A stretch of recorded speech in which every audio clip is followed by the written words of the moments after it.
أشهد أن لا إله إلا الله وحده لا شريك له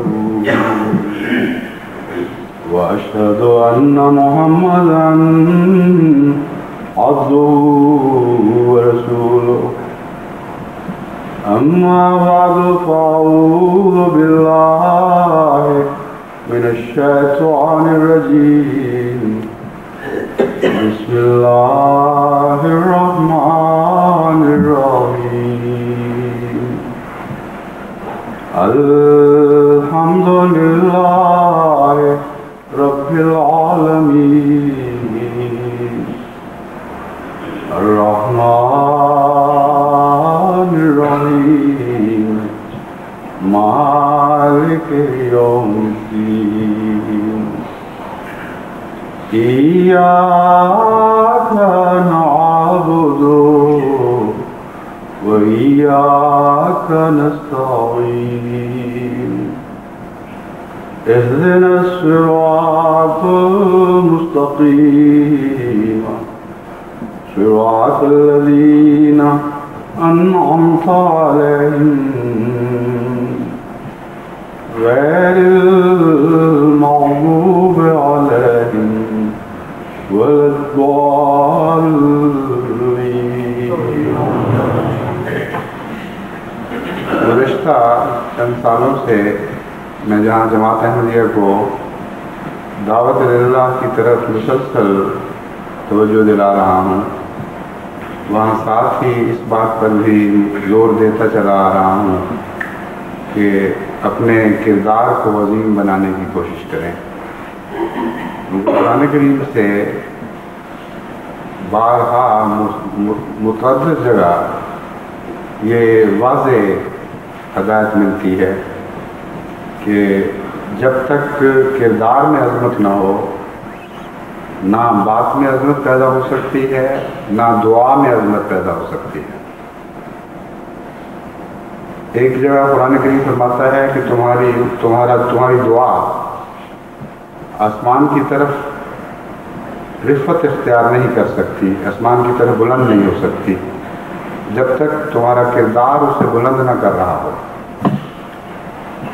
اس میں قبولیت دعا کا ایک بہت گہرا راز ہے. اور دوسری جگہ ایک موقع پر یہ فرمایا کہ قول حسن بہت اچھی چیز ہے، اس کے بغیر دعوت اللہ ممکن نہیں، مگر شرط یہ ہے کہ ساتھ عمل اچھے ہوں. تو در حقیقت یہ دونوں مضمون ایک ہی مرکزی فلسفے سے تعلق رکھتے ہیں. یعنی دعا میں بھی کہ خدا بھی بات اسی وقت سنتا ہے جب اس کے پیچھے عظمت کردار موجود ہے، اور اس کے بغیر دعا میں طاقت پیدا نہیں ہوتی. تو بندے کیسے تمہاری بات سن لیں گے جو خدا کی نسبت کم رؤوف اور رحیم ہیں، کم توجہ کرنے والے ہیں، خدا کی نسبت بہت ہی کم، یعنی کوئی نسبت ہی نہیں در حقیقت، تمہاری غلطیوں سے درگزر کرنے والے ہیں. اللہ تعالیٰ تو بعض کمزوروں کی دعا بھی سن لیتا ہے، بعض دفعہ بدکرداروں کی دعا بھی سن لیتا ہے، لیکن بندوں میں یہ بات کم دکھائی دیتی ہے. خود ان کا کیسا بھی کردار ہو، اگر کسی اچھے کام کی طرف بلانے والے میں معمولی سا نقص بھی پائیں تو اکثر وہ اس نقص کو ابھار کر پیش کرتے ہیں اور اس کی ساری اچھی باتوں کو اس وجہ سے رد کر دیتے ہیں کہ اس کہنے والے کے اندر یہ خرابی موجود ہے. تو قرآن کریم سے جب یہ پتہ چلا کہ دعا کا بھی بنیادی طور پر عظمت کردار سے تعلق ہے اور استثنائی طور پر تو خدا کی رحمت لامحدود ہونے کی وجہ سے اللہ تعالیٰ جب چاہے جس کی چاہے دعا سن لے، یہ اس کی نفی نہیں ہو رہی. مگر بندے بالعموم زیادہ سخت دل ہوتے ہیں، زیادہ تنقید کرنے والے ہوتے ہیں، اور ان پر وہی اچھا قول اثر کرتا ہے جس کے ساتھ عظمت کردار موجود ہے. اس لیے مبلغ بننے کے لیے جماعت کو اپنے کردار کو بلند کرنے کی نہایت شدید ضرورت ہے. اور جہاں دعوت اللہ کے وعدے ملتے ہیں وہاں مجھے یہی فکر شروع ہو جاتی ہے کہ دعوت اللہ کرنے والوں نے اپنے اندر کوئی پاک تبدیلی پیدا بھی کی ہے کہ نہیں. جہاں کرتے ہیں وہاں پھل لگنے شروع ہو جاتے ہیں. جہاں اس ضمن میں کوئی مؤثر اقدام نہیں ہوتا، نہ جماعت کی انتظامیہ کی طرف سے نہ انفرادی طور پر، وہاں فہرستیں تو بن جاتی ہیں مگر ان کو پھل نہیں لگتا. اس معاملے کی اہمیت کا ایک مشاہدہ میں نے اپنے گزشتہ سفر ویلز میں کیا. ویلز میں چند دن کے لیے گیا تھا. وہاں جماعت نے علاقے کے موجودین کو سوال جواب کی ایک مجلس کے لیے بلایا ہوا تھا. میرے ساتھ بائیں ہاتھ وہاں کے شہر کے بہت ہی حد عزیز دوست اور میئر بیٹھے ہوئے تھے. انہوں نے مجھے کہا کہ آپ نے جو گزشتہ دفعہ یہاں تقریب منعقد کروائی تھی جس میں قرآن کریم کے ویلش ترجمے کی نقاب کشائی کی گئی تھی، اس میں ایک لمبا سا آدمی جو انگریز تھا اور یارکشائر کی طرف سے آیا تھا، وہ کون تھا؟ میں نے ان کو بتایا کہ وہ نعمان نیومین ہیں اور ویلز سے ہی تعلق رکھتے ہیں. ویلش احمدی ہیں اور غالباً اس لحاظ سے تاریخی حیثیت رکھتے ہیں کہ پہلے ویلش احمدی ہیں. تو اس کے بعد ایک لمبے عرصے تک وہ مجھے بار بار یہی کہتا رہا کہ اس شخص کے چہرے پر ایک ایسی صداقت تھی اور اس صداقت کا ایک ایسا گہرا اثر میرے دل پر پڑ رہا تھا کہ اس سے باتیں کرتے کرتے مجھے یقین ہو گیا تھا کہ یہ شخص سچا ہے اور جو بات کہہ رہا ہے اس میں دھوکہ نہیں ہو سکتا. اس نے کہا میرے دل پر اتنا گہرا اثر چھوڑا ہے اس شخص نے، حالانکہ تھوڑی باتیں ہوئیں لیکن میں نے جب ان کی چال ڈھال دیکھی، ان کی باتوں کی طرز دیکھی، ان کی آنکھوں کے اندر روشنی پائی تو مجھے وہ سرتاپا سچائی دکھائی دیا. انہوں نے بتایا کہ اس وقت سے لے کر اب تک میں ہر مجلس میں یہ کہتا ہوں کہ تم جو بعض مسلمان ممالک کے رویے کے نتیجے میں اسلام کو کنڈیم کرتے ہو یہ درست نہیں ہے. اس نے کہا میں ان کو کہتا ہوں کہ میں نے ایسے مسلمان دیکھے ہیں جن سے تم سبق سیکھ سکتے ہو، جو کردار اور اخلاق میں ایک معیار ہیں اور ایک نمونہ ہے. اس لیے سنجیدگی سے اسلام کے اندر اس کی تحقیق کی طرف توجہ کرو اور تمہیں اس میں بہت سی سچی باتیں دکھائی دیں گی. پھر انہوں نے مجھے بتایا کہ جو کتابیں مجھے دی گئی تھیں میں ان کا مطالعہ کر رہا ہوں اور آئندہ بھی میں نے فیصلہ کیا ہے کہ میں دلچسپی لوں گا، باوجود اس کے کہ میرا سیاسی کردار مجروح ہو رہا ہے اور لوگ یہ کہنے لگ گئے ہیں کہ یہ تو مسلمانوں کی طرف مائل ہو گیا ہے.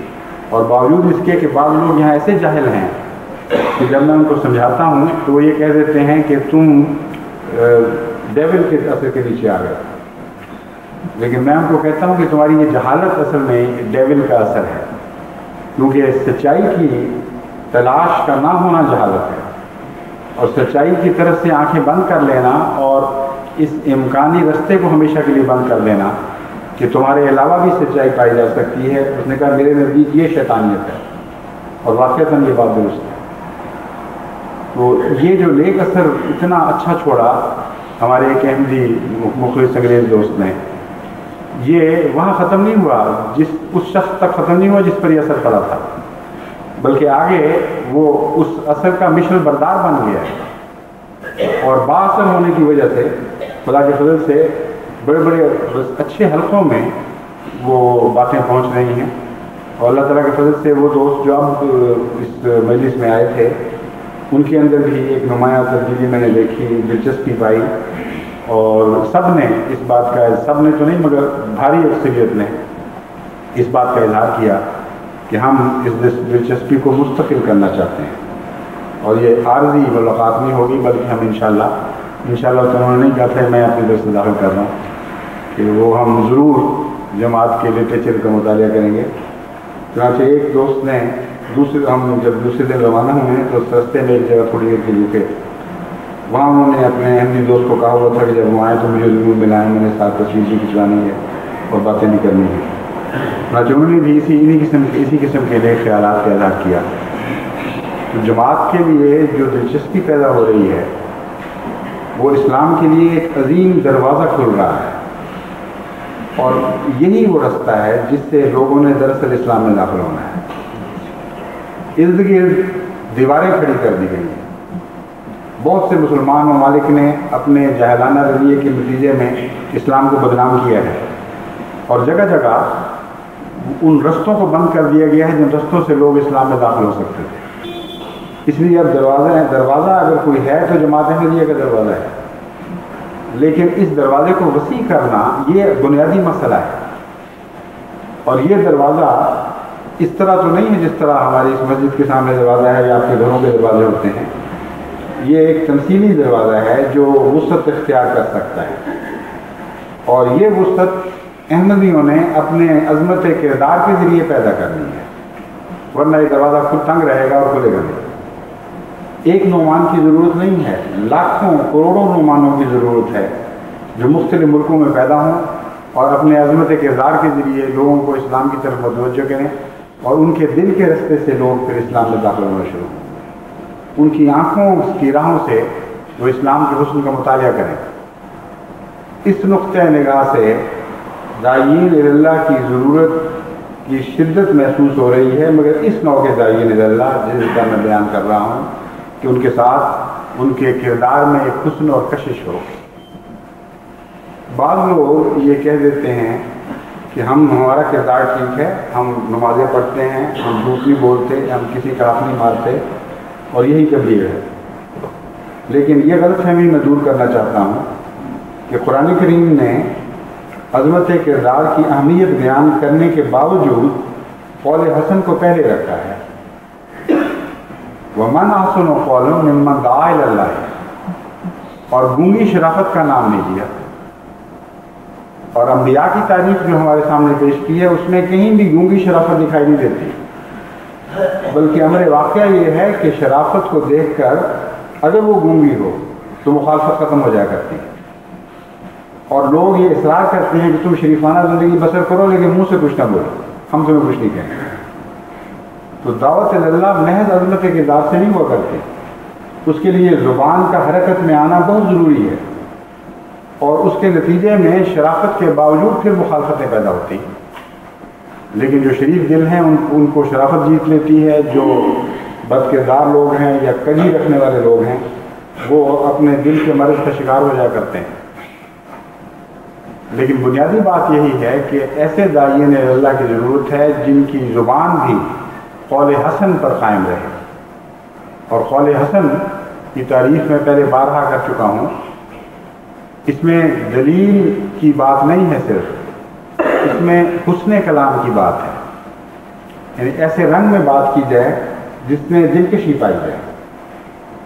بس بات کے انداز میں دلکشی ہو، اور کردار اعلیٰ اور مضبوط ہو، اور کردار لوگوں کو اپنی طرف مائل کرنے والا ہو، تو دنیا کی کوئی طاقت اسلام کا مقابلہ نہیں کر سکتی۔ یہ دو شرطیں خدا تعالیٰ نے لگا دی ہیں۔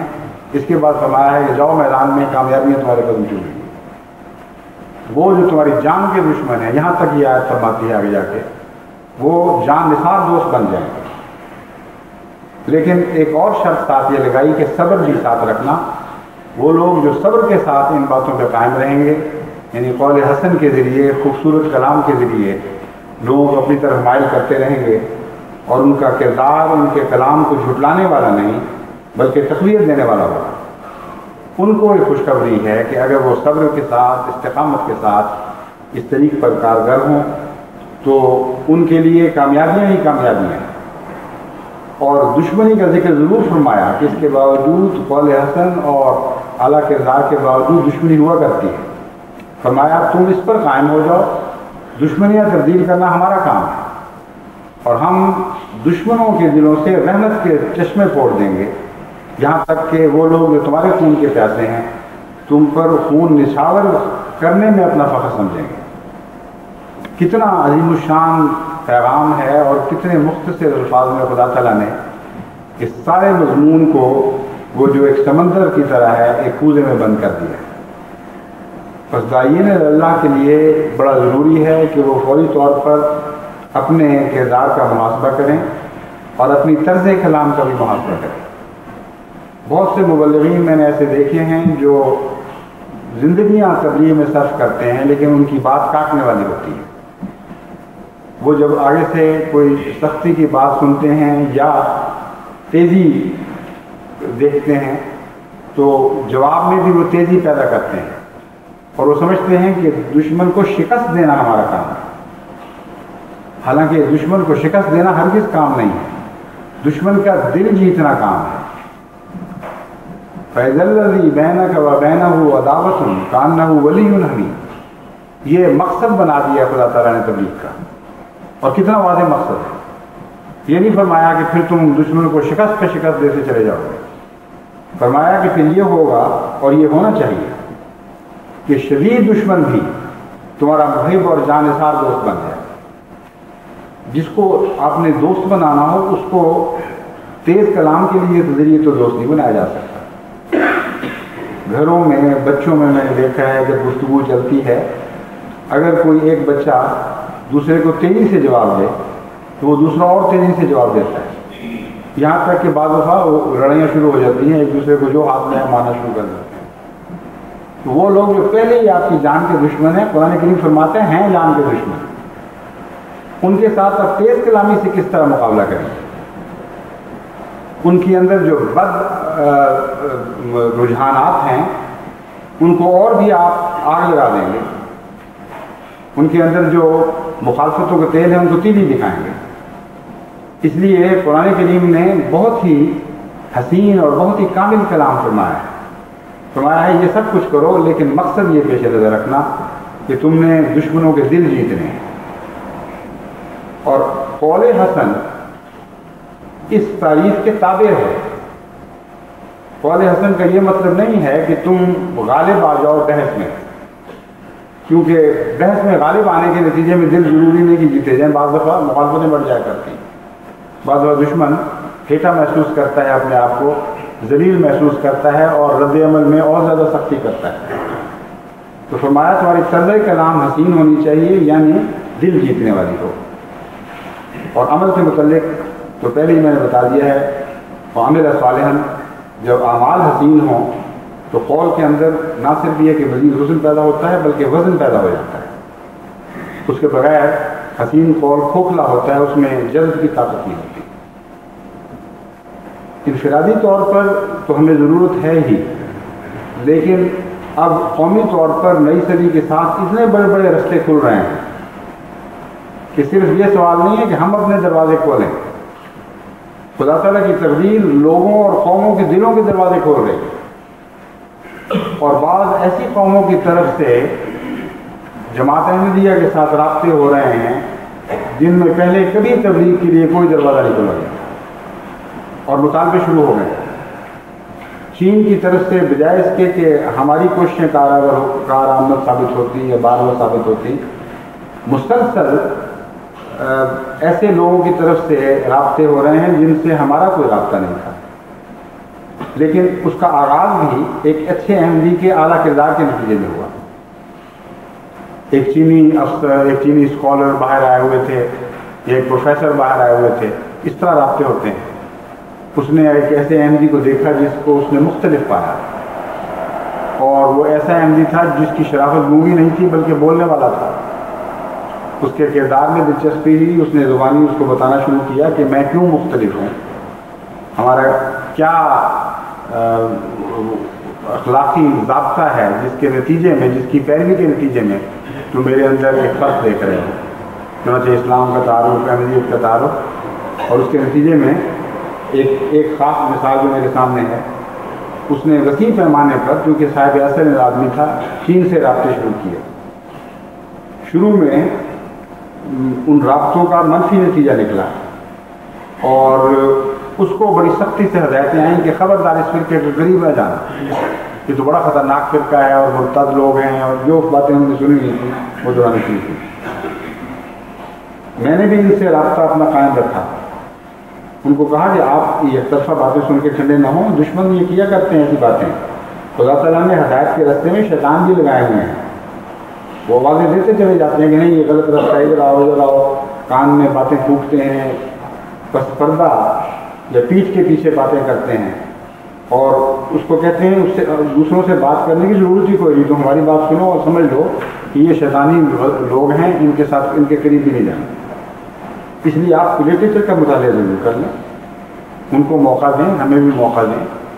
چنانچہ بعض چیزیں ان کو بھجوائی گئیں، انہوں نے مطالعہ کیا اور ان کے دل کی کیا پلٹ گئی، انہوں نے پھر دوبارہ رابطے کیے، اور اب مجھے اطلاع ملی ہے کہ ان رابطوں کے نتیجے میں ان لوگوں نے بھی وہاں تحقیق کی، اور ان کے بڑے بااثر رہنماؤں نے میں سے بعض نے ان کو لکھا ہے کہ ہم نے اب جو تحقیق کی ہے تو پتہ چلا ہے کہ یہی جماعت ہے دراصل جو در حقیقت اسلام کی علم بردار ہے، اور ہمیں اس تحقیق سے یہ بھی پتہ چلا ہے کہ یہی جماعت ہے جو امن پرست ہے، اور تلوار کے ذریعے نہیں بلکہ محبت کے ذریعے اور پیغام کے ذریعے دلوں کو فتح کرنے کا شعار رکھتی ہے۔ یہ ان کا کردار ہے، اس لیے ہمیں دلچسپی پیدا ہو گئی ہے، اور بعض لوگ اب وہاں سے کوشش کر رہے ہیں کہ جس قدر جلد موقع ملے وہ یہاں آئیں، کچھ عرصہ یہاں ٹھہریں اور جماعت کے متعلق مزید معلومات حاصل کریں۔ اسی طرح روس میں بھی خدا تعالیٰ کے فضل سے وسیع پیمانے پر رابطوں کے دروازے کھولے جا رہے ہیں۔ ہمیں اللہ تعالیٰ نے پہلے سے ہی توفیق عطا فرما دی کہ ان قوموں کے لیے جو لٹریچر کا خلا تھا اسے پورا کرنا شروع کریں، اور اس وقت ہم خدا کے فضل سے پہلے ہی اس مقام پر کھڑے ہیں کہ جب مطالبہ آئے ان کو کچھ نہ کچھ ضرور پہنچا دیں، خصوصیت کے ساتھ قرآن کریم ان کی زبان میں، کیونکہ اس سے بہتر اور کوئی لٹریچر مہیا ہو ہی نہیں سکتا۔ اسلام تو ہے ہی، لیکن دنیا بھر کے لٹریچر میں قرآن سے بہتر کوئی کتاب نہیں۔ اس لیے قرآن کریم میں تو ہم خدا کے فضل سے اس معاملے میں خود کفیل ہو چکے ہیں، کثرت کے ساتھ شائع ہو رہا ہے اور اسٹاک میں بھی موجود ہے، لیکن اس کے علاوہ بھی لٹریچر تیار کیا گیا ہے جو متفرق امور سے متعلق ان سے تعارف کروائے گا۔ تو اس ضمن میں آپ کو بتا رہا ہوں، مطلب نہیں، خوشخبری دے رہا ہوں کہ باہر سے دروازے کھلنے شروع ہو گئے ہیں اور دیواریں ٹوٹ رہی ہیں۔ آپ اپنے دروازوں کو کیوں تنگ رکھیں؟ اگر ان کھلتے ہوئے دروازوں کے مقابل پر آپ نے بھی اپنے دروازے کشادہ نہ کیے اور وسیع تر نہ کرتے چلے گئے تو پھر اسلام کے نہ پھیلنے کی ذمہ داری آپ پر ہوگی، پھر آپ خدا کے سامنے ضرور جواب دیں گے۔ اور جیسا کہ میں نے بیان کیا ہے، دروازے کھلنے کا مطلب یہ ہے کہ ہمارے کانٹیکٹ پوائنٹس زیادہ ہیں، یعنی بجائے اس کے کہ ایک مبلغ یا 10 یا 100 مبلغ یا 100 داعین اللہ یا 1000 داعین اللہ اسلام کے لیے کھلے رستے بن جائیں اور اسلام کے لیے لوگوں کو داخل ہونے کے لیے اپنے دلوں کے راستے پیش کریں، لاکھوں کی ضرورت ہے، اور ہر جگہ ان رابطوں کو بڑھانے کی ضرورت ہے۔ اس ضمن میں جیسا کہ میں نے پہلے بھی بارہا کہا ہے، ہمیں ان قوموں کی طرف بیرون ان ملکوں سے باہر توجہ کرنی چاہیے۔ ملکوں کے جو دروازے کھلیں گے اور کھل رہے ہیں اللہ کے فضل سے، ان سے تو ہم جماعتی اور انتظامی سطح پر رابطے کریں گے، اور جہاں تک توفیق ہوگی ان رابطوں کو مؤثر بنائیں گے۔ لیکن جب میں کہتا ہوں ان قوموں کے دروازے کھل رہے ہیں تو مراد یہ ہے کہ ایسے دروازے بھی ہیں جو ان ملکوں سے باہر ہیں۔ کروڑوں چینی ہے جو چین سے باہر زندگی بسر کر رہا ہے، اور لاکھوں روسی ہوں گے یا مشرقی کمیونسٹ دنیا کے بسنے والے لوگ، لکھوں خواہ ایسے ہیں جو اپنے ملکوں سے باہر زندگی بسر کر رہے ہیں۔ اس لیے جو رجحانات وہاں پیدا ہو رہے ہیں اس سے بڑھ کر رجحانات ان ملکوں سے باہر پیدا ہونے کے عقلی امکانات ہیں۔ پہلے تو جب آپ کسی چین سے تعلق رکھنے والے چینی سے بات کرتے تھے تو یہ خوف اس کو دامنگیر ہو جاتا تھا کہ اگر یہ سچائی بھی ہے اور میں اس کو قبول بھی کر لوں تو میرا ملک اسے برداشت نہیں کرے گا۔ ایک روسی سے جب آپ بات کرتے تھے تو وہ خوف زدہ ہو جایا کرتا تھا۔ مجھے یاد ہے کالج کے زمانے میں، ایم ڈی ہاسٹل کے زمانے میں، اس کے بعد کی بات ہے، میں پارٹیشن کے بعد جب میں نیو ہاسٹل میں رہتا تھا، ایک روسی وفد آیا ہوا تھا، ہم کچھ طلباء کچھ مل کر احمدیہ لٹریچر تقسیم کرنے کے لیے ان تک پہنچے، اور روسی لٹریچر تو ہمارے پاس نہیں تھا، مگر انگریزی اور بعض دوسرے لٹریچر بھی وہ لوگ انگریزی جانتے تھے، وہ ان کو دیا. تو ہم سب نے محسوس کیا کہ وہ شخص خوفزدہ ہو گیا تھا، اور اس کے ساتھ ایک اور شخص بھی اس کے نائب کے طور پر تھا. ہو سکتا ہے وہ انٹیلیجنس کا آدمی ہو، کیونکہ ان دنوں میں خصوصیت سے جب روسی وفد باہر جایا کرتے تھے تو ان کے ساتھ انٹیلیجنس آفیسر ضرور جایا کرتے تھے. اب نسبتاً بہت فرق پڑ چکا ہے. وہ اس کی طرف دیکھتا تھا، اس کی آنکھوں میں خوف تھا. اس نے معذرت کی کہ نہیں، میں یہ قبول نہیں کر سکتا. اس کے مقابل پر بہت سے دوسرے تھے جنہوں نے قبول کر لیا. جہاں تک مجھے یاد ہے رشین نے یا قبول کیا ہی نہیں تھا یا سرسری سے دلچسپی ایک چیز ہوگی، مجھے تو یہی یاد ہے کہ قبول نہیں کیا. اب وہ قبول کرتے ہیں، اب مطالبے کرتے ہیں. اب جہاں جہاں رشین ایمبیسڈر سے یا ایمبیسی سے ہمارے دوستوں نے رابطے کیے ہیں، انہوں نے گہری دلچسپی کا اظہار کیا ہے. اور ایک ایمبیسڈر تو نہیں تھے مگر افریقہ کے دوران ایمبیسی کے ایک سینئر افسر تھے، غالباً ڈیپٹی ایمبیسڈر تھے.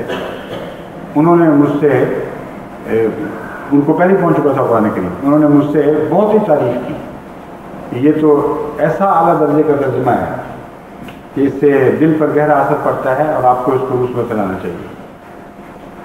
تو روسی ہوں یا چینی ہوں یا وہ ان ملکوں کے بسنے والے جہاں تک ہماری رسائی نہیں تھی اور ابھی تک پوری طرح نہیں ہے، ان کے جگر گوشے جو باہر بس رہے ہیں ان تک تو آپ کی رسائی ہو سکتی ہے.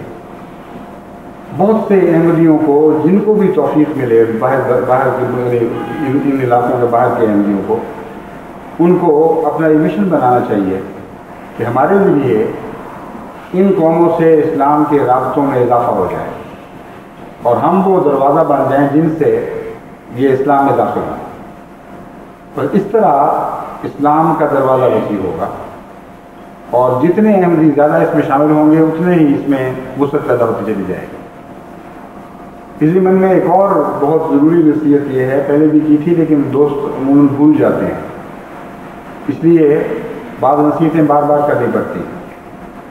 وہ دو لوگ، وہ مخلصین، وہ سعادت مند احمدی جنہوں نے توفیق پائی کہ اگلی صدی کے لیے اپنے بچے ہدیتاً اسلام کو پیش کریں، وہ بارہا مجھ سے پوچھتے ہیں کہ ہم ان کی تربیت کس طرح کریں. ان کو سمجھانے کے لیے، ان کو طریقے سکھانے کے لیے، ان کی مزید رہنمائی کے لیے ایک باقاعدہ شعبہ قائم کر دیا گیا ہے. اور تحریک جدید کو میں نے سمجھا دیا ہے کہ کس قسم کا لٹریچر تیار ہو، کس قسم کی تربیتی نصائح ہونی چاہیے. ماں باپ کو، ان بچوں کو تو وہ کریں گے، ہم نے تو ماں باپ کو بھی کرنی ہے. اور کیا رہنمائی ہونی چاہیے وہ انشاءاللہ تعالیٰ اس کے مطابق کام شروع کر دیں گے جلد. پھر ان کو یہ بھی سمجھایا ہے کہ ان بچوں کے لیے اس کے دوسرے قدم کے اوپر لٹریچر تیار کرنا ہے اور مختلف زبانوں میں تیار کرنا ہے، تاکہ شروع سے ہی جس رنگ میں ہم تربیت کرنا چاہتے ہیں ان کے گھروں میں وہ تربیت شروع ہو جائے. اس ضمن میں میں نے یہ نصیحت کی تھی کہ جن واقفین نے نو کی پیشکش کرنے والوں کے ہاں بیٹیاں پیدا ہوئی ان کو کیا سکھائیں. بیٹیوں کے لیے وہ سہولت نہیں ہے جو بیٹوں کے لیے ہو سکتی ہے کہ میدان میں جہاں مرضی ان کو پھینک دو. ان کے اپنے کچھ حفاظت کے تقاضے ہیں، کچھ ان کے اپنے نوعی تقاضے ہیں جن کے پیش نظر ہم ان سے اسی طرح کام نہیں لے سکتے جس طرح ہر وقت آپ سے زندگی مرد سے کام لے سکتے ہیں. اس لیے ان کو میں نے یہ کہا تھا کہ ایسی بچیوں کو تعلیم کے میدان میں آگے لائیں، علمی کام سکھائیں اور علم تو بڑھانا ہی ہے لیکن علم سکھانے کا جس نظام جو ہے، جس کو BA یا MA کہا جاتا ہے، ایسی ڈگریاں جن میں تعلیم دینے کا سلیقہ سکھایا جاتا ہے، ان میں ان کو داخل کریں آئندہ بڑے ہو کر. لیکن ابھی سے ان کی تربیت اس رنگ میں شروع کریں. پھر ڈاکٹروں کی ضرورت ہے. خواتین ڈاکٹروں کو خدا تعالیٰ اگر توفیق دے تو وہ بہت بڑی خدمت کر سکتی ہیں اور بہت گہرا اثر چھوڑ سکتی ہیں، اور اس راستے سے پھر وہ اسلام کو بھی آگے اسلام کے پیغام دینے میں بھی دوسروں پر فوقیت رکھتی ہیں.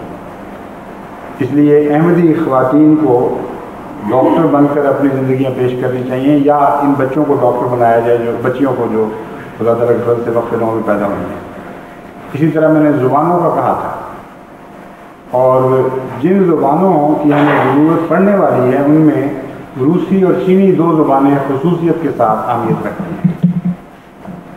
جماعت احمدیہ میں جن زبانوں میں کمی ہے ان میں ایک اسپینش ہے، مثلا اس کی طرف توجہ شروع کر دی گئی ہے خدا کے فضل سے. فرانسیسی میں ہمارے بہت سے فرینچ اسپیکنگ افریقن ممالک ہیں جہاں کثرت سے اچھی فرانسیسی بولنے والے ہمیں مہیا ہو سکتے ہیں اور ہو رہے ہیں خدا کے فضل سے. لیکن چینی زبان میں اور روسی زبان میں ہم بہت کمی محسوس کرتے ہیں. اسی طرح اٹیلین میں بھی کمی ہے، مگر سب سے بڑی ضرورت اس وقت اور عظیم ضرورت چینی اور روسی زبان جاننے والے احمدیوں کی ہے. اس لیے جہاں نوجوان جن کو یہ سہولت حاصل ہو تعلیمی اداروں میں اس پر توجہ کر سکیں، ان کو بھی میری یہ نصیحت ہے کہ وہ توجہ کریں. لیکن یہ جو نئے پیدا ہونے والے بچے ہیں، ایسے ملکوں میں جہاں چینی اور روسی زبان سکھانے کی سہولتیں موجود ہوں، ان کو بچپن سے ان کو سکھانا چاہیے، اور ان کی ایمبیسی سے رابطہ کر کے اگر کچھ کیسٹس وغیرہ مہیا کی جا سکیں، ویڈیوز مہیا کیے جا سکیں، بچوں کے چھوٹے چھوٹے رسالے، کہانیوں کی کتابیں وغیرہ یہ مہیا کی جائیں، تو بہت بچپن سے اگر زبان سکھائی جائے تو وہ اتنے گہرے نقش دماغ پر قائم کر دیتی ہے کہ اس کے بعد بچے اہل زبان کی طرح بول سکتے ہیں. اور بڑی عمر میں سیکھی زبان خواب کتنی محنت کرے، وہ اہل زبان جیسی زبان نہیں بنتی. طوعی اور فطری طور پر جو ذہن سوچتا ہے، وہ بچپن سے اگر سیکھی ہوئی زبان ہے تو وہ سوچ اس کی بے ساختہ ہوتی ہے، قدرتی اور طوعی ہوتی ہے. لیکن اگر بعد میں زبان سیکھی جائے تو سوچ پہ کچھ نہ کچھ قدغن رہتی ہے، کچھ نہ کچھ پابندیاں رہتی ہیں، اور پھونک پھونک کر قدم آگے بڑھانا پڑتا ہے. بعض لوگ نسبتاً تیز بڑھاتے ہیں، بعض آہستہ، مگر وہ جو طبعی فطری روانی ہے وہ پیدا نہیں ہو سکتی. اس لیے اہل زبان بنانے کے لیے بہت بچپن سے زبان سکھانی پڑتی ہے. اگر کنگوروں میں زبان سکھائی جائے تو یہ بھی بہت اچھا ہے، بلکہ سب سے اچھا ہے. ایسی اگر دائی مل جائے، ایسی نرس مل جائے، اور جو توفیق رکھ سکتے ہیں ایسی نرسوں کو رکھنے کی وہ رکھیں، جو چینی نرس ہو، تو بچوں کو اب بچپن سے گود میں کھلاتے کھلاتے چینی زبان سکھا سکتے ہیں. روسی زبان جاننے والی اہل زبان کوئی عورت مل جائے تو بچے اس کے سپرد کیے جا سکتے ہیں. تو یہ تو باتیں حسب توفیق ہوں گی، مگر جن کو توفیق ہے ان کو چاہیے کہ وہ بہت بچپن سے اپنے بچوں کو چینی اور روسی زبان سکھانے کی کوشش کریں. اس سلسلے میں کوئی پابندی نہیں لگاتا کہ ہمیں 100 کی ضرورت ہے یا 1000 کی ضرورت ہے. واقعہ یہ ہے کہ اتنی بڑی قومیں ہیں اور ان کو اتنی عظمت حاصل ہے اس وقت دنیا میں کہ اگر یہ دونوں قومیں مثلاً دنیاوی لحاظ سے اکٹھی ہو جائیں تو ساری دنیا میں طاقت کا توازن بگڑ جائے، یعنی ان کے حق میں ہو جائے اور باقی دنیا کے خلاف ہو جائے، اور بہت سی بڑی بڑی سیاسی تبدیلیاں پیدا ہو جائیں. ان کا اس وقت الگ الگ ہونا ہی بعض قوموں کی خوش قسمتی ہے، اور وہ زبردستی بھی دخل اندازی کر کے اس خوش قسمتی کو بڑھانے کی کوشش کرتے ہیں، اور بعض دفعہ غلطیاں کرتے ہیں اور الٹے نتیجے نکلتے ہیں. مگر جہاں تک ہمارا تعلق ہے، ہمیں ان کے لڑنے یا نہ لڑنے، دشمنی یا دوستی سے کوئی فرق نہیں پڑتا. اسلام دونوں کے لیے برابر ہے، اور ہم نے جو اسلام کا پیغام پہنچانا ہے اس کے لیے ہمیں زباندانوں کی ضرورت ہے، ہر قسم کے زباندانوں کی ضرورت ہے، جو تحریر کی مشق بھی رکھتے ہوں، بولنے کی مشق بھی رکھتے ہوں، ترجموں کی طاقت بھی رکھتے ہوں، تصنیف کی صلاحیت بھی رکھتے ہوں. اس لیے جتنے بھی ہوں کم ہوں، یعنی 1 ارب کے لگ بھگ، یہ شاید اس سے زائد اب چین کی آبادی ہے، اور روس اور روسی زبان جاننے والوں کی آبادی بھی بہت وسیع ہے. مجھے اس وقت پوری طرح یاد تو نہیں، لیکن 50 کروڑ سے زائد ہوں گے جو روسی زبان جاننے والے لوگ ہیں یا بولنے والے. اس لیے جتنے بھی اگر سارے واقفین بھی یہ زبان سیکھ لیں تو وہ کوئی زیادہ نہیں ہوگا. تو مردوں کو بھی سکھائیں، میں نے بچوں کو بھی سکھائیں، لیکن بیٹیوں کو خصوصیت سے، کیونکہ علمی کام میں ہمیں واقفین بیٹیاں بہت کام آ سکتی ہیں. انہوں نے میدان میں بھی جانا ہوگا، لیکن وہ تصانیف کریں گی، وہ گھر بیٹھے ہر قسم کے خدمت کے کام اس طرح کر سکتی ہیں کہ اپنے خاندانوں سے ان کو الگ نہ ہونا پڑے. اس لیے ان کو ایسے کام سکھانے کی خصوصیت سے ضرورت ہے. بچوں کو تو ہم سنبھال لیں گے، ہم ان کو کسی جامعہ میں داخل کریں گے، کسی خاص ملک میں ان کا تعین ہوگا تو اس زبان کو کے اوپر ان کو ماہر بنانے کی کوشش کی جائے گی. لیکن بچیوں پر ہمارا ایسا اختیار نہیں ہو سکتا، نہ مناسب ہے، نہ اسلام اس کی اجازت دیتا ہے کہ اس طرح بچپن میں ان کو الگ کر کے تو پوری طرح جماعتی نظام کے تابع کیا جائے. اس لیے والدین کا دخل بچیوں کے اوپر لازماً جاری رہے گا یا بعد میں ان کے کام ہوگا. اس لیے اگر وہ زبانیں سیکھ لیں تو گھر بیٹھے بڑی آرام سے خدمت کر سکتی ہیں. اور جب زبانیں سیکھیں تو جس وقت ان کے اندر صلاحیت پیدا ہو ان کو پھر ان زبانوں میں ٹائپ کرنا بھی سکھایا جائے اور ان زبانوں کا لٹریچر ان کو پڑھایا جائے. یہ نہ سمجھیں کہ زبان بولنا چالنا کافی ہوتا ہے یا لکھنا پڑھنے کا سلیقہ آ جائے تو یہ کافی ہے. لٹریچر جتنا زیادہ پڑھا جائے اتنا ہی زبان میں وسعت پیدا ہوتی ہے. اس لیے پھر کثرت کے ساتھ ان کو رشین کلاسیکل ناول پڑھانے پڑیں گے، رشین کلاسیکل مضامین، کلاسیکل شعراء، ماڈرن شعراء، اور یہی حال چینی میں زبان میں بھی ہوگا، تاکہ بچپن سے ہی ان کا علمی ذخیرہ اتنا وسیع ہو جائے کہ وہ بڑی سہولت کے ساتھ ایک فطری رو کے ساتھ از خود علمی کاموں میں آگے بڑھتے چلے جائیں. تو میں امید رکھتا ہوں کہ واقفین زندگی اس پیغام کو اچھی طرح ذہن نشین کریں گے. اور آخری بات یہی ہے پھر بھی کہ اس کے ساتھ ان کی عظمت کردار کے لیے ابھی سے کوشش شروع کر دیں. بچپن میں کردار بنائے جاتے ہیں. دراصل اگر تاخیر ہو جائے تو بہت محنت کرنی پڑتی ہے. وہ محاورہ ہے کہ لوہا گرم ہو تو اس کو موڑ لینا چاہیے، لیکن یہ جو بچپن کا لوہا ہے یہ خدا تعالیٰ ایک لمبے عرصے تک نرم ہی رکھتا ہے، اور اس نرمی کی حالت میں اس پر جو نقوش آپ قائم کر دیتے ہیں وہ دائمی ہو جایا کرتے ہیں. اس لیے یہ وقت ہے تربیت کا. اور تربیت کے مضمون میں یہ بات یاد رکھیں کہ ماں باپ جتنی چاہیں زبانی تربیت کریں، اگر ان کا کردار ان کے قول کے مطابق نہیں تو بچے کمزوری کو لے لیں گے اور مضبوط پہلو کو چھوڑ دیں گے. یہ دو نسلوں کے رابطے کے وقت ایک ایسا اصول ہے جس کو بھلانے کے نتیجے میں قومیں ہلاک بھی ہو سکتی ہیں اور یاد رکھنے کے نتیجے میں ترقی بھی کر سکتی ہیں.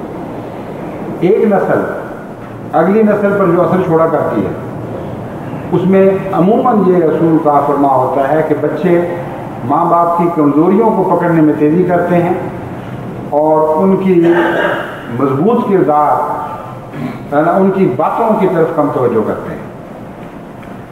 اگر باتیں عظیم کردار کی ہوں اور بیچ میں سے کمزوری ہو تو بچہ بیچ کی کمزوری کو پکڑے گا. اس لیے یاد رکھیں کہ بچوں کی تربیت کے لیے آپ کو اپنی تربیت ضرور کرنی ہوگی. ان بچوں کو آپ یہ نہیں کہہ سکتے کہ بچوں تم سچ بولا کرو، تمہیں مبلغ بننا ہے، تم بدیانتی نہ کیا کرو، تمہیں مبلغ بننا ہے، تم غیبت نہ کیا کرو، تم لڑا جھگڑا نہ کرو. اور یہ باتیں کرنے کے بعد پھر ماں باپ ایسا لڑیں جھگڑیں، پھر ایسی مغلظات بکیں ایک دوسرے کے خلاف، ایسی بےعزتیاں کریں کہ وہ کہیں کہ بچے کو تو ہم نے نصیحت کر دیا، اب ہم اپنی زندگی بسر کر رہے ہیں. یہ نہیں ہو سکتا. جو ان کی اپنی زندگی ہے وہی بچے کی بنے. جو فرضی زندگی انہوں نے بنائی ہوئی ہے کہ بچہ یہ کرو، بچے کو کوڑے کی بھی اس کی پرواہ نہیں ہوتی. ایسے ماں باپ جو جھوٹ بولتے ہیں وہ لاکھ بچوں کو کہیں کہ جب تم جھوٹ بولتے ہو بڑی تکلیف ہوتی ہے، تم خدا کے لیے سچ بولا کرو، سچائی میں زندگی ہے۔ وہ بچہ کہتا ہے ٹھیک ہے یہ بات، لیکن اندر سے وہ سمجھتا ہے کہ ماں باپ جھوٹے ہیں اور وہ ضرور جھوٹ بولے گا۔ اس لیے دو نسلوں کے جوڑ کے وقت یہ اصول کا فرما ہوتا ہے، اور اس کو نظر انداز کرنے کے نتیجے میں آپس میں خلا پیدا ہو جاتے ہیں۔ جن یورپین ممالک میں نے سفر کیا، ہر ایک یہ شکایت کرتا ہے کہ ہماری نسل اور اگلی نسل کے درمیان ایک خلا پیدا ہو گیا ہے، اور میں ان کو سمجھانے کی کوشش کرتا ہوں کہ یہ خلا تم نے پیدا کیا ہے۔ تم نے زبانی طور پر ان کو اعلیٰ اخلاق سکھانے کی کوشش کی، تم نے زبانی طور پر ان کو اعلیٰ کردار سمجھانے کی کوشش کی، تم نے کہا کہ اس طرح غلط مرد نوجوانوں سے ٹھیک نہیں، اس طرح تم نے یہ حرکتیں کرنا مناسب نہیں ہیں، لیکن تمہاری زندگیوں میں اندرونی طور پر انہوں نے یہی باتیں دیکھی جن کے اوپر کچھ ملمہ تھا، کچھ دکھاوے کے چادریں پہنائی گئی تھی، اور در حقیقت یہ بچے جانتے تھے اور سمجھتے تھے کہ تم خود ان چیزوں میں زیادہ دلچسپی لیتے ہو، اس لیے وہ بنے ہیں جو تمہاری اندرونی تصویر ہے، اور تم جو خلا محسوس کر رہے ہو اپنی بیرونی تصویر سے محسوس کر رہے ہو۔ وہ تصویر جو تم دیکھنا چاہتے تھے ان میں، جو تمہارے تصور کی دنیا تھی، تمہارے عمل کی دنیا بن گئی، لیکن تمہارے تصور کی دنیا کی کوئی تعبیر نہیں پیدا ہوئی۔ اس لیے تم بظاہر اس کو خلا سمجھ رہے ہو، حالانکہ یہ تسلسل ہے، برائیوں کا تسلسل ہے جس کی چوٹیاں بلند تر ہوتی چلی جا رہی ہیں، یا اگر گہرائی کے اصطلاح میں باتیں کریں تو خار مذلت کی طرف بڑھتی چلی جا رہی ہے۔ تو جماعت احمدیہ کو اگلی نسلوں کے کردار کی تعمیر میں اس اصول کو ہمیشہ یاد رکھنا ہوگا، ورنہ وہ ہمیشہ دھوکے میں مبتلا رہیں گے اور اگلی نسلوں سے ان کا اختیار جاتا رہے گا، ان کی باتیں نہیں مانیں گے۔ خصوصاً واقفین نو کے بچوں پر بہت ہی گہری ذمہ داری ہے۔ 5000 یا زائد بچے جتنے بھی اس دور میں پیش ہوتے ہیں، انہوں نے اگلی دنیا سنبھال لی ہے، اگلی نسلوں کی تربیت کرنی ہے، نئے قوموں کے چیلنجوں کا سامنا کرنا ہے، اور اسلام کی نمائندگی کرتے ہوئے بڑے بڑے مقابلے کرنے والے لوگ ہیں جو ان میں سے پیدا ہوئے، بڑے بڑے مارکے سر کرنے ہیں۔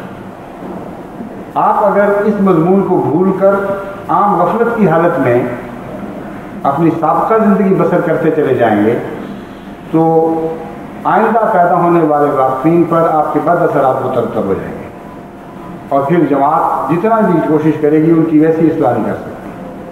میں نے دیکھا ہے جامعہ میں جو بد عادتوں والے بچے آتے ہیں، لاکھ زور مارے استاد، ان کی بد عادتیں کچھ نہ کچھ مدھم پڑ جاتی ہیں، وہ مٹتی نہیں۔ بد عادت کو مٹانا بہت مشکل کام ہے۔ ہاں اندرونی طور پر بعض لوگوں میں ایک دم تقویٰ کی حالت پیدا ہو جاتی ہے، خدا کا خوف پیدا ہو جاتا ہے، وہ پھر اس اندرونی طاقت کے ذریعے خدا کے فضل سے اپنے ساری بدیوں کو اتار پھینکتے ہیں، لیکن اس کو انقلاب کہا جاتا ہے۔ میں اس وقت ایسے انقلاب کی بات نہیں کر رہا، میں اس تربیت کے اصولوں کی بات کر رہا ہوں۔ تو جہاں تک تربیت کا تعلق ہے، آپ نے اگر یہ واقفین اچھی حالت میں سلجھی ہوئی طبیعتوں کے ساتھ جماعت کے سامنے پیش کیے تو انشاءاللہ تعالیٰ اس جوہر قابل سے بہت عظیم انقلابات برپا ہوں گے انشاءاللہ، اور جماعت ان سے بڑے بڑے عظیم فوائد حاصل کر سکے گی۔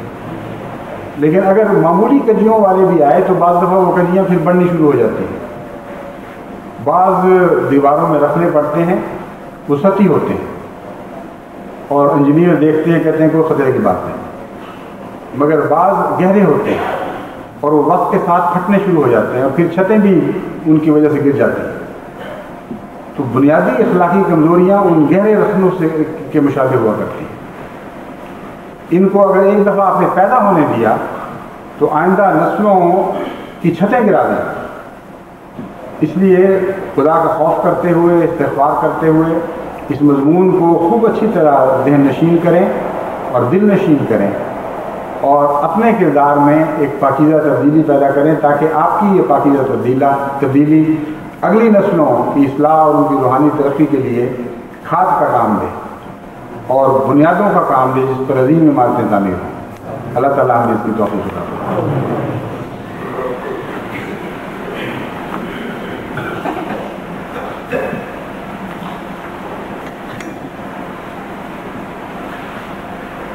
الحمد لله نحمده ونستعينه ونستغفره ونؤمن به ونتوكل عليه ونعوذ بالله من شرور أنفسنا ومن سيئات أعمالنا